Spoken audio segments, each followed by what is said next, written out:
জ্যোতিষশাস্ত্ৰৰ এটা বিশেষ পদ্ধতিলৈ মই আজি এটা কথা ক'বলৈ ওলাইছোঁ। সেই পদ্ধতিটো হ'ল দৈনিক ৰাশিফল। বিভিন্ন সময়ত দেখা যায় যে আমি বহুতেই সামাজিক মাধ্যমত হওক, বাতৰি কাকতত হওক বা বিভিন্ন ঠাইত দৈনিক ৰাশিফল দেখা পাওঁ। এতিয়া সেই দৈনিক ৰাশিফলটো আমাৰ কিছুমানক মনত খুব উৎসাহিত কৰে, কিছুমানক মনত কষ্ট দিয়ে, মানে কিছুমানক ডিপ্ৰেশ্যন দিয়ে, কিছুমানক নিগেটিভ চিন্তা দিয়ে, কিছুমানক ভাল পজিটিভ চিন্তা দিয়ে। কাৰণটো হ'ল, যদি মোৰ ৰাশিত লিখা আছে আজি আপোনাৰ দিনটো খুব ভালেৰে যাব, ধন সম্পত্তি আহিব, ৰোমাঞ্চ কৰিব, চামথিং লাইক দেট, চ' আমি ভাবিম বা আজি খুব ভাল। একেধৰণে যদি কাৰোবাৰ লিখা আছে যে এইটো বেয়া হ'ব, এনেকুৱা হ'ব, তেতিয়াহ'লে তেওঁ হতাশ হৈ যায়। কিন্তু এটা কথা হ'ল, যদি জ্যোতিষশাস্ত্ৰত আপুনি ভিতৰলৈকে চায়, তেতিয়াহ'লে কথাবিলাক এনেধৰণৰ।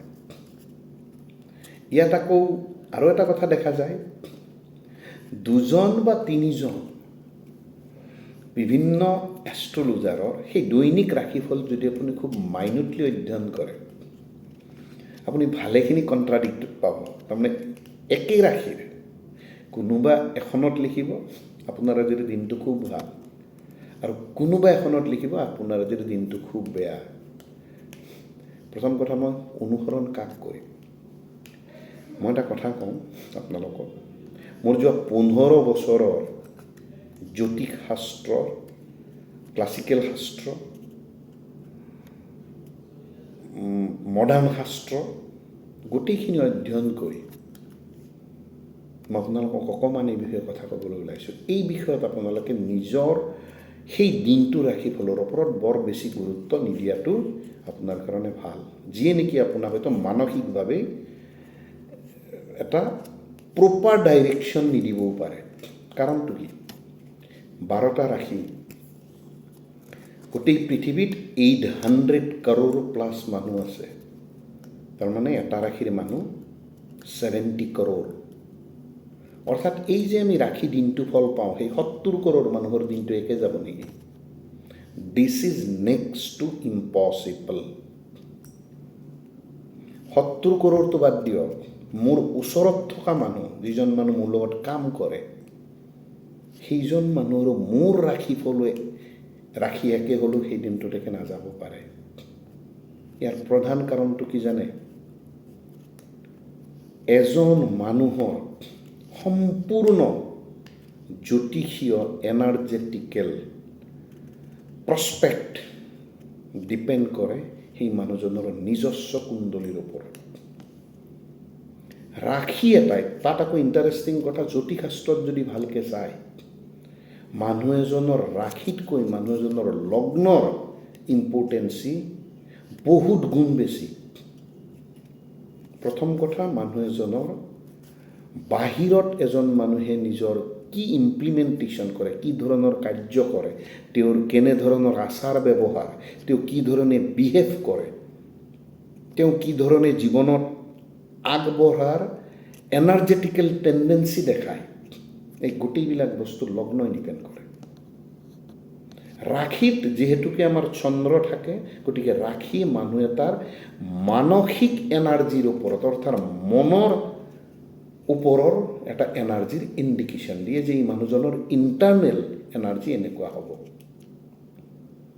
এতিয়া যদি কোনোবাই কয় যে মই সেই পাৰ্টিকুলাৰ দিনটো লগ্ন ভাবিয়েই লিখিছোঁ, তেতিয়াও হ'লেও মনত ৰাখিব, এটা লগ্নই দুজন মানুহৰ জীৱনত একে ডাইৰেকশ্যন নিদিয়ে। সেইটো প্ৰতিদিনেই হওক, প্ৰতি মাহেই হওক, প্ৰতি বছৰেই হওক।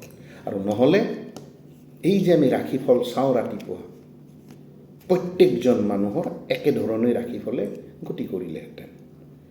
গতিকে ঠিক আছে, আপুনি পঢ়িছে, অধ্যয়ন কৰিছে, কিন্তু কেতিয়াও ইয়াক নিজৰ জীৱনৰ লগত চিৰিয়াছলি ল'ব চেষ্টা নকৰিব। মই এটা সৰু কথা ক'ম আপোনালোকক, চাব। মই এজন মানুহক এইটো কথা মোৰ গুৰুজী কৈছিলে মোক।